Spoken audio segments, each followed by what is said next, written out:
Hello, everyone. I'm Claudiu Murgan, the host of the Spiritual Inspired podcast, and my guest today is Dr. Jonathan Tuck.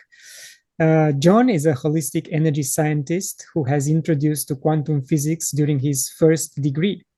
His deep interest in math, frequency, vibration, and energy has served him well and has been at the forefront of his work for the duration of his career across the spectrum of scientific disciplines and beyond.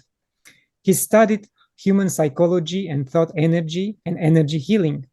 He's a Reiki Master Teacher who gives workshops explaining the phenomenon using quantum physics and has a wealth of knowledge and experience in the health and well-being arena. Already an established author in the scientific community, his book, A Theory of Everything, Things I Wish I'd Known at Your Age, was his first mainstream publication, which was originally written for his children. John, thank you very much for joining me today. Thank you very much for inviting me. It's a pleasure to be with you. I mentioned your book. Thank you for sending me the book. I read it, and my conclusion was that you are a very dangerous individual. You think for yourself, you tell your children to be critical thinkers, to ask questions, to inquire everything. So that's not possible in today's society. So again, you are very dangerous, and I am dangerous too, and I like that. Well, one of the things I learned, maybe even quite recently, is that there's possibly one thing that vibrates higher than that of unconditional love, and that is authenticity. And my feeling is that with authenticity, you protect yourself from any external forces. So yeah, I like to speak my truth. That's great. We need to speak our truth in today's times, and if we are not authentic, then there is no identity. At least this is my perception. And recently, I went through certain spiritual experiences which were based on be yourself. You have to voice what you think, and don't be afraid to voice your thoughts, because that's authenticity. Absolutely, and hopefully it has rubbed off on my children, although I did put certain caveats into the advice. Yes. John, at age 8, you had a freak bike accident that turned your life upside down. You had to adapt, cope with the pain and challenges generated by the accident. Looking back, do you think the outcome of your life would have been different if not for that accident? Absolutely, yes. It was a very harrowing thing to go through, but it was the best thing that ever happened to me.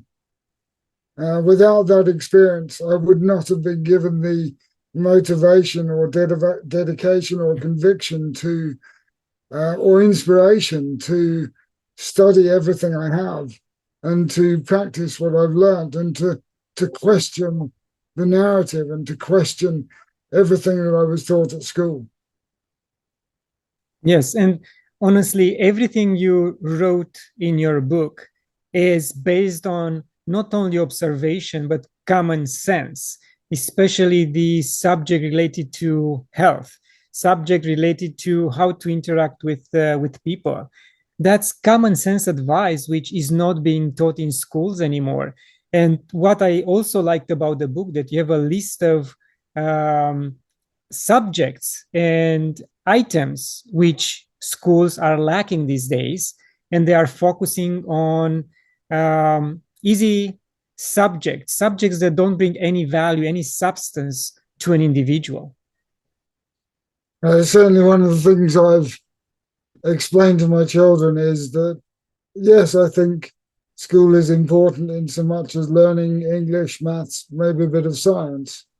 But I think that once you're out of school, you then have to unlearn a lot of stuff in order to be able to be practical, to be more grounded and to understand life from a better perspective. Yes, and what we are finding as parents, and for you and me right now, our children are grown up. I mean, they are out of their teens pretty much. They can start life on their own through college, university. But for parents which have younger children, it's very dangerous time right now, because their rights will be stripped away from being parents, from teaching their children what's right and wrong. And the school and the government is assuming the responsibility that if you as a parent don't behave in a certain way, the child will be taken away from you and put into a camp where he or she will be indoctrinated based on the government's agenda. Yes, I think it's a very scary situation at the moment, but my view in the bigger picture is far more bright. I think that what we're going through right now is quite an extraordinary time in human history, even prehistory. I think that what we're experiencing in layman terms is a chaos from which only order can be derived. So it's a mathematical solution. And I think also from my experience and from the research that I've done, although I couldn't possibly purport to know everything about everything, and I just have an inkling and a feeling. And equally, I think from all of the research I've done, I've built up a bigger picture in my mind whereby I can look at a piece of information and I can see whether it reasonably looks as though it fits or doesn't. So with that bigger picture, I believe I'm able to have quite a good idea of what's going on. And from my perspective, it looks as though there's a lot of really good experiences happening in the world right now behind the scenes. I think that one of the things that gives me the most encouragement is knowing the amount of people, millions and millions of people meditating and sending positive love and energy to the entire planet at this time. Certainly something I was involved in from early 2000 was sending what we called Healing for Humanity. And I think that, there are millions of people worldwide doing this, and that is an extremely powerful and tangible thing. I think also that we as a civilization, as humanity, need to go through this in order to so-called wake up and see the truth and see the positive future that is ahead of us.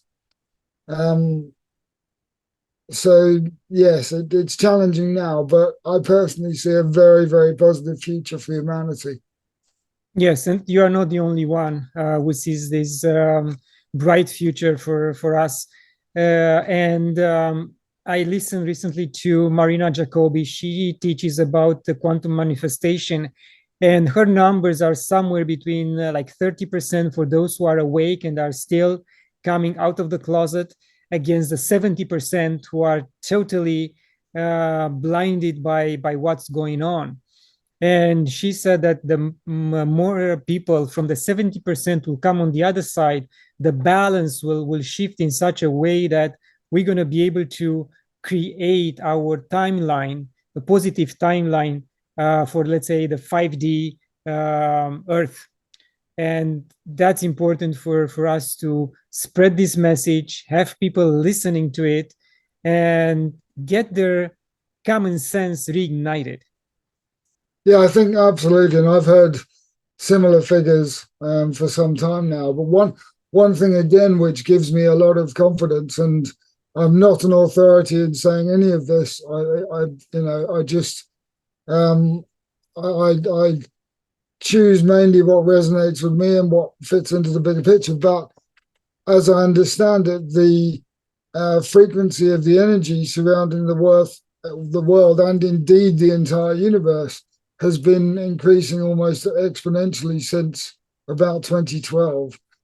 I do have an app that measures the Schumann resonances, but I can't purport to understand it completely yet.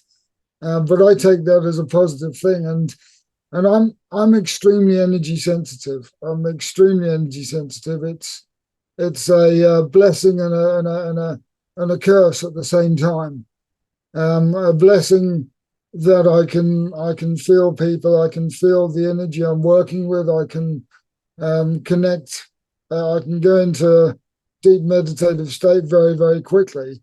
A curse that I feel the negative energy and trauma of the earth, and it's really strange. It's almost like that moment in Star Wars where Obi-Wan Kenobi feels the demise of Oberon. I feel things like that, and it's strange. But conversely, I also feel the positive. So every now and again, just for no apparent reason, I just feel absolutely amazing, and I know something wonderful has happened, and that people are uniting, and that we are making progress. Yes, and when you say that you feel Mother Earth pain, is that the summation of our own pain transpounded or transmuted into the earth? The exact semantics of it, I'm not absolutely sure. But I know what I feel, and it's really quite profound when it happens. And I have a number of friends. I'll phone them up and I'll say, "Oh, I've just experienced something," and more often than not, they will have experienced it too. So I get some tangible backup that I'm not just having a funny moment myself. John, in your book, you talk about the self-love concept. How important do you think is this concept for one's spiritual development? I think it's absolutely critical. And I think that there's an argument that you could suggest that loving yourself more than anybody else is selfish. My counter argument to that is that surely if you cannot love yourself and care for yourself 100%, how can you love or care for anybody else?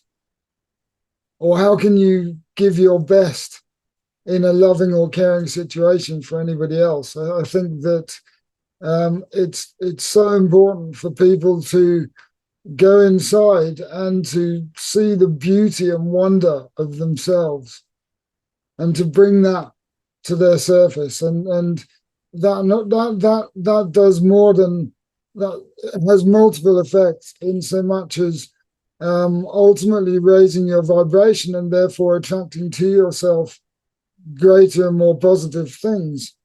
But it also enables you to grow even further, to grow even faster, to be able to distinguish between what is real and what is not real, if there is such a thing. In my opinion, the self-love concept is not fully understood just because we still consider ourselves detached from those around us, not like a one entity, human entity under a collective energy and consciousness. So as long as we keep that perception, the self-love concept will be just me and no one else. No, absolutely, and it's a really good point. And I think that's one of the things that blew my mind when I first started studying quantum physics, was just the connectivity of everything, and the connectivity of the world and everything in it being one immense symbiotic system, so that everything you think or do is connected to everything and everyone around you. So absolutely, I think that once people realize that you could even go as far as to say that I am you and you are me. We are everyone. We are together. We're all the same. Therefore, when you perpetrate negative towards somebody else, you're merely perpetrating it to yourself. Whereas when you love, towards someone else. You are loving yourself. And when you love yourself, you are loving others. Yes, indeed. It's a beautiful concept which we have to embrace as much as possible. I know it is hard because we have so many daily challenges with whatever is going around us, and we Yeah. we have a rage inside us going after these individuals that are causing what's going on. So I think, I mean, theoretically, I know that if we send them love, we annihilate somehow their Yes. meaningness. But Yes. again, it's very hard to explain to someone else this concept and put it in practice. Well, conversely, when you send them hate, you are feeding them. You know, Indeed. so we've always focused on sending love to everyone.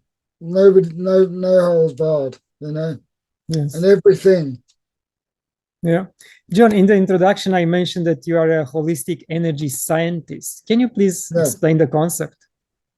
Yes, absolutely. I think, um, again, going back to how I describe myself, I think one of the things I do best is the bigger picture. And I think that when you focus on a specific scientific discipline, then you can make tremendous advances in your discipline, which many people have.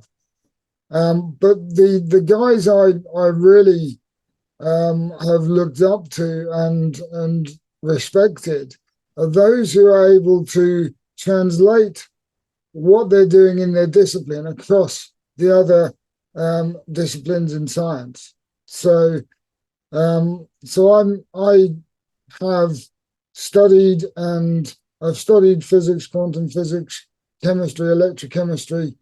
My weakest subject is biology, and that's why I embraced explaining energy healing from a quantum physics perspective and started studying Joe Dispenza and Deepak Chopra and what's his name? Anyway, all of the great minds out there in that respect. But by holistic scientists, I mean that I'm able to look at the broader picture of the science and to fit things together in a way that makes more sense in terms of life itself. Yes, and Bruce Limpton is another one, which is part of That was the guy I was trying to remember. Thank you. the gang with Greg Braden and Joe Yeah, Dispenza. yeah, And he explains in detail in Biology of Belief how everything works. And we know from first-hand experience that Dr. Dispenza's approach works. And we know people who healed during that 7-day workshop. yes. And it's quite unbelievable. He healed himself, and that's proof that something like this can be done. And you also mentioned that example with the boy from the Amazon that Yes. grew his limb because he didn't have the perception of not growing the limb because he saw it. He witnesses in Yeah. animals. Yeah, yeah, no, absolutely. I think no, I've really enjoyed studying. I think one of the first books I read that really introduced me to the cross integration of sciences was Lynn McTaggart's The Field. I think that was really hard going when I first started reading it, but the more I got into it, the more I realized how important it was that I really understood things from a better perspective.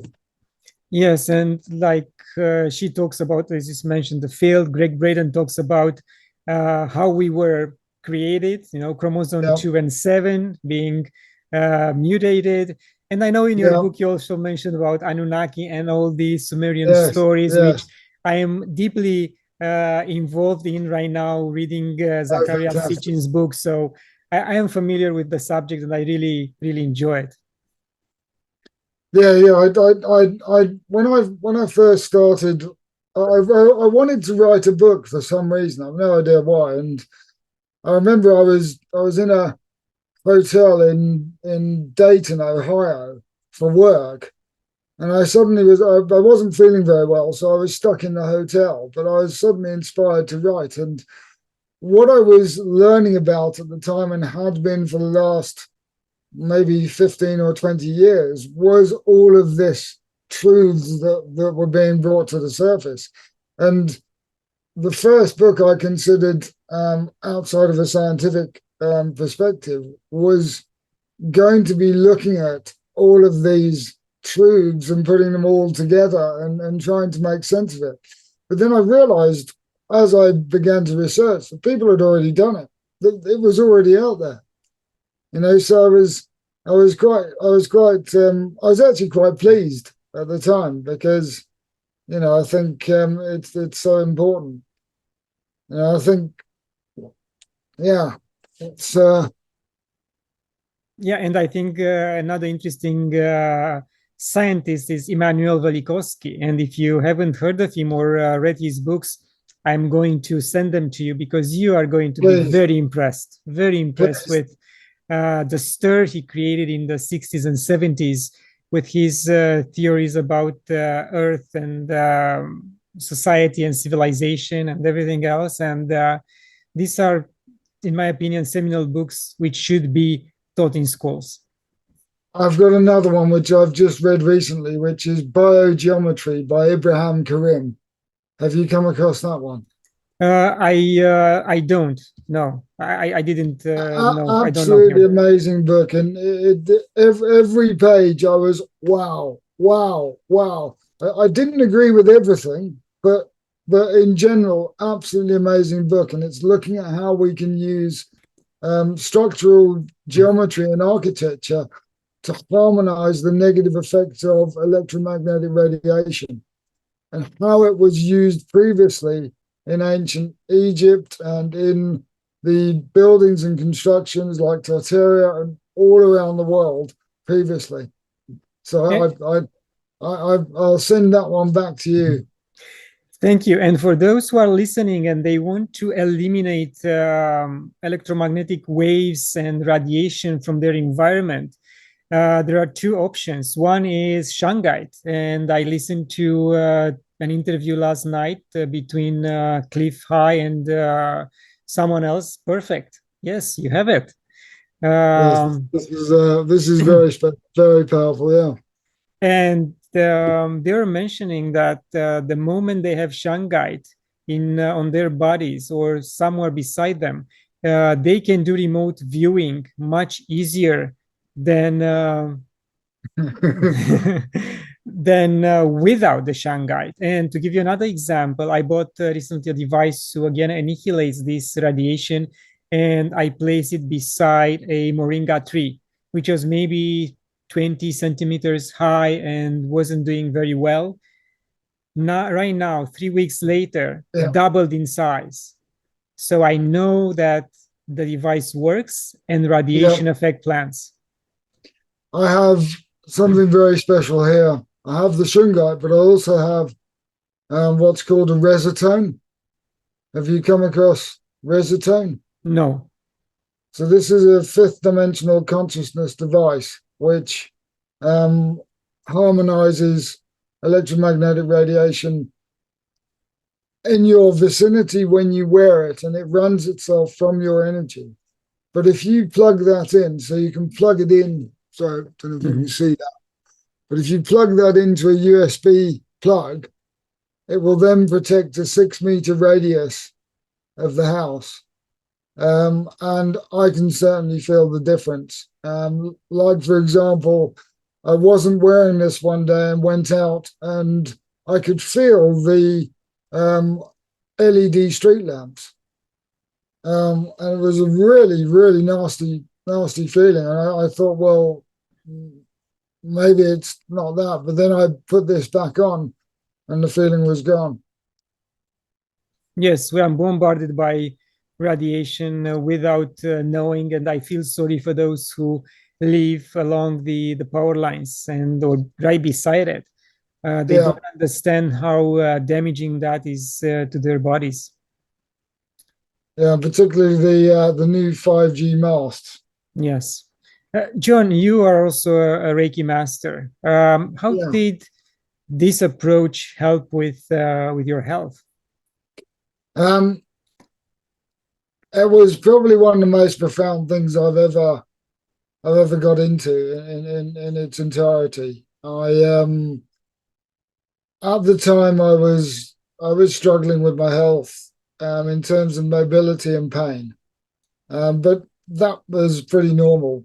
The only difference in my life that I've had in that respect is surrounding my weight. So when I was 20 kg heavier for whatever reason, then clearly the pain and the mobility, pain got worse, mobility got worse. When I first went into Reiki, that when I agreed to do the Reiki 1 training session, I really went in with the intention to learn about it so that I could see if I could apply my basic understanding of quantum physics to it, so I could perhaps explain it and explain why it worked. I did the 2-day course. It was amazing, but as soon as I walked out of the door, I was back in the corporate world and I'd forgotten all about it. And in fact, I was very naughty and didn't do my 90 days something that however, as time went by, I had this sort of nagging at the back of my mind that was saying, this is really amazing. You have to go back and do it. To the degree that once I'd got it and absolutely loved it, and particularly at Reiki 2, where I was able to send remote Reiki and remote healing, and I got tangible feedback almost immediately from people that I just thought about. It was just mind-blowing. And to the degree that my Reiki teacher got very upset with me because I wouldn't stop badgering her about wanting to progress to the next level. I was like, can I do Reiki 2? Can I do Reiki 2? Can I do Reiki 2?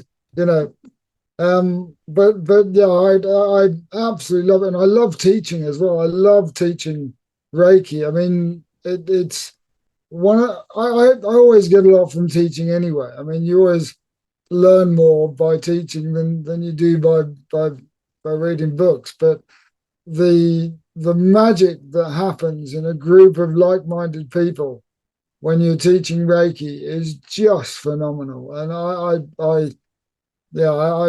can't stop buzzing for days. I don't know how my Reiki master does it. She's absolutely incredible.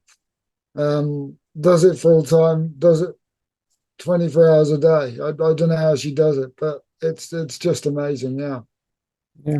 And John, you know what? I am profoundly pleasant to see that you, as a scientist, you embrace the intangible, the invisible side of things, and you take a leap of faith. And you even said that love is God. And for a scientist, that's just amazing. Yeah.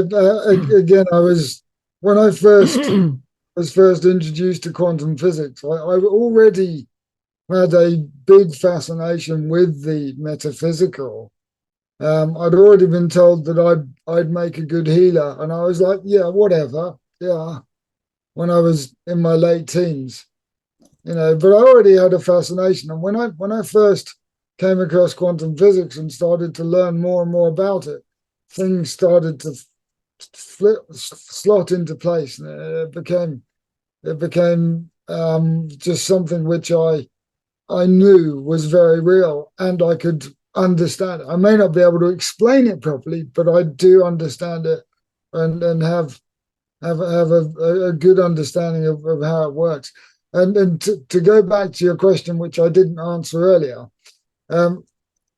when I started doing Reiki Share, which is up to 10 Reiki masters, each working on on ourselves as a group, I experienced my first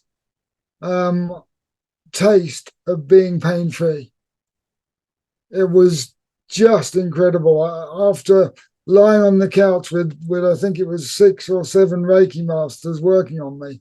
I jumped off the couch and I danced around the room. It was just incredible, and that really inspired or kickstarted my further research into how else I could maintain that level of pain free. The pain came back, so but that glimpse of being pain free after so many years of being in constant pain was just incredible. And because we are talking about pain and quantum physics at the same time, I listened to people who are in the know, and they said that you can go back into your past, find that moment when the pain started, and you Mm-hmm. can change that memory. So the pain in the Yeah, present is yeah, gone. yes, absolutely. That was something else I learned throughout my Reiki training practice was something called timelines, whereby you take the person back to a indefined trauma that is most prominent in their mind. They won't know about it. It'll come to them as you go through the process, and then you can heal them in real time at that point in their life. And it's interesting to study the I think it's the ancient Mayan or Inca philosophy that the past, present, and future run in parallel. So that helped explain why you're able to do that. So for me, need to know why. But no, it's an incredible thing. And for me, again, going through that process, one of the things that I was acutely conscious of after my accident was the psychological trauma. So for many, many years, I couldn't talk about my accident without breaking down in tears, without becoming emotional. And I couldn't do that. And I was absolutely determined to be able to overcome that blockage because I knew that it was one of the fundamental blockages that I had in my life. And although at the point when I was doing the Reiki timelines in a group, I thought I'd pretty much dealt with that memory, that trauma. What I found was that there was still residual trauma. And once I'd been through that process, I could then talk about it and be in a way that was with clarity and in the absence of any negative emotion. So absolutely incredible. Beautiful. And have you had the chance to experience any past life experiences? And have you dealt with any ancestral trauma? Um, I haven't any tangible experiences of that, but I'm acutely aware of the situation, and therefore many of the meditations I do and many of the mental work that I do also addresses all of my past lives. I believe that I have experienced. I believe that I've had many lives, and they've been from the extreme of being really wise and intelligent and loving to being a really, really bad person. And I can feel that. So I've I've done quite a bit of work to heal myself in that lifetime or whatever. And I think it's had a very positive effect on my ability to remain stable and myself. Yes, it's a continuous process. We have to go through until the end of this experience in this timeline in order to improve ourselves overall. Also, in your book, you mentioned about the NLP concept, and I recently had a guest, one of the top NLP teachers, Art Geiser. How did you integrate NLP into your lifestyle? And NLP was one of the early processes that I used. I actually came across it in a business sense for sales technique, So I mean, it's used for not such good purposes too. I think um, what I what I was also studying at the time was a process called tapping. But for me, NLP is more to do with replacing negative dialogue in your mind with positive dialogue. So essentially reprogramming your thought process to be positive away from negative. And I use an example quite regularly that I gleaned from um, uh, I can't remember the guy's name, but Joe Vitale, which is basically the what if up principle. So instead of thinking, and the example I use is, what if it's going to rain tomorrow and spoil the day? Why not think, well, what if it's going to be beautiful, glorious sunshine? Or what if, whatever happens, I'm going to have an awesome time? And I think for me, that was where my interest in NLP was, in really being able to reprogram your mind, whilst also working to remove your negative trauma memories, which are causing the negative memories to bias your thought and make less clear your thought process. Yeah, there are so many methods and options we have to Yes. improve ourselves. We just have to be eager and conscious to do it. Yeah. Yeah, I think self-awareness is everything, and particularly being able to step out and observe your thought process, critically observe your thought process, and question where the information is coming from. And I think in combination with that, when you realize that making assumptions, even presumptions, should really only be done in the most desperate of situations, because what the human psyche often does is to forward project a negative scenario and actually attract that negative scenario towards them based on an assumption, based on a memory that has no prevalence on the actual situation. Yes, indeed. You're so right. John, I'd like to turn right now to your scientific side. In 2014, you co-founded a company that produces ultra-fast charge energy storage devices. How is this, let's say, battery or storage device different from Tesla batteries or any other similar product as efficiency and as a footprint for environment? Wow, that's a huge topic. I'll try and be as concise as possible. Generally speaking, there's a narrative going on as to what we should be doing with battery technology. I have a very different opinion myself, but we won't go into that. So in the current narrative and the current scientific environment, one of the major challenges is the difference between energy density and power density. So energy density is the amount that you've got in your glass, for example, and power density is the rate or speed at which you can get it in and out. Okay. Mm-hmm. So generally speaking, with most energy storage devices or conventional battery energy storage devices, you can either have a high energy density, so lots of energy stored, or a high power density, so you can get it in and out quickly.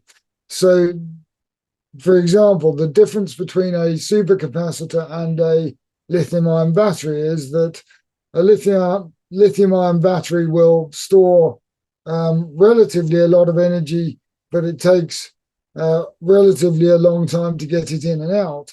Whereas a supercapacitor will take instant charge and provide instant energy, but only in very small quantities. Mhm. Does that? Yes, go does any make distance? sense. Yeah, Yeah. I can visualize that. So where are you with the company? Is something you already commercializing, or you are still in the development phase? I left what was Zap and Go in 2017. I negotiated an exit deal. I was exhausted. I'd run at 200 miles an hour for 2 years, but my goodness, it was an amazing roller coaster. So I actually left Zap and Go in 2017. They're now called Carbon Ion or Sea Ion, and they're still progressing quite nicely as far as I'm aware. I'm currently working with alternative energy sources and energy generation, most publicly with a company who produce or who are looking to utilize vertical access wind turbines for domestic use, ideally in the absence of requiring any planning permission, and being able to generate electricity anywhere around the world locally. In my day job, though, I work in intellectual property and patents, or intellectual property for a UK battery energy storage company.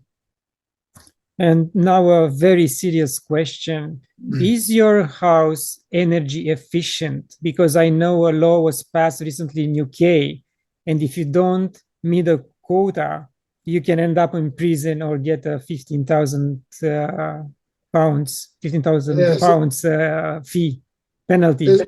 isn't that interesting? Yes, it's similar to, as you mentioned earlier, if you don't send your children to school, you can be sent to prison for it. Yes, isn't that interesting? My house at the moment is not particularly energy efficient, but I live in North Scotland, so I'm hiding for a bit. Yeah, I jest. But I do work with a lot of people who are working on energy efficiency, and particularly getting off grid and providing their own electricity, and attempting to divorce themselves from the grips of the establishment, as it were. Yes, we all have to do that, find ways to detach ourselves from the financial system for the energy grid, as you mentioned, grow our own food, stop being dependent on the nanny government, because that's a dangerous place to be. Uh, I would like you to tell us, what is TBC in TV? Is that your own project, your Oh, own baby? oh yes, this is it's primarily fronted by my wife, Angela Mary Moore. Um, Angela is a international lecturer on uh, affiliate with John Maxwell leadership um, uh, management.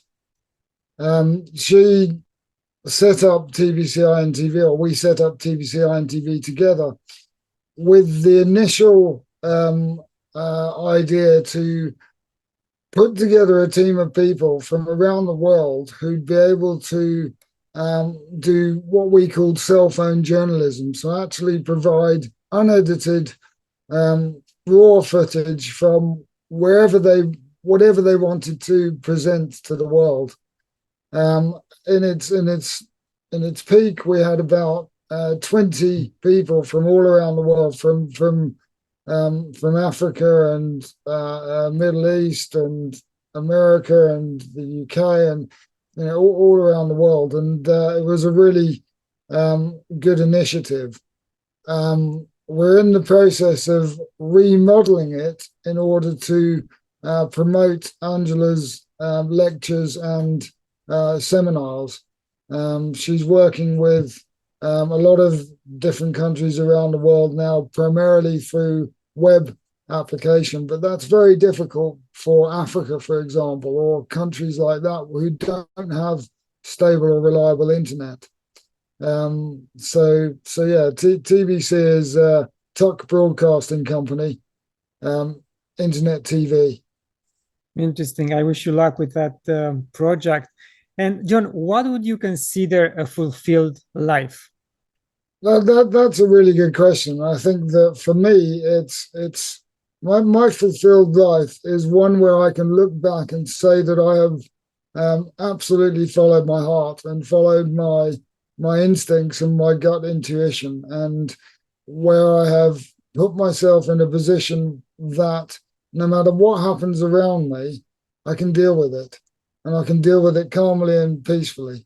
Now, that isn't exactly the case right now. I'm still working on it, but that is my ultimate satisfaction in life. I mean, I think many times I've considered that I may be here for some special purpose, or to achieve something fantastic, and that's all very well, but actually, as long as I'm doing what I love doing and I'm moving forwards and making progress, then I'm absolutely certain that whatever it is will happen, Yes. So as long as you feel the love of God coursing through your body, then it means you are doing what you love to do, and that's fulfilling for Yes, you, and that's absolutely. important.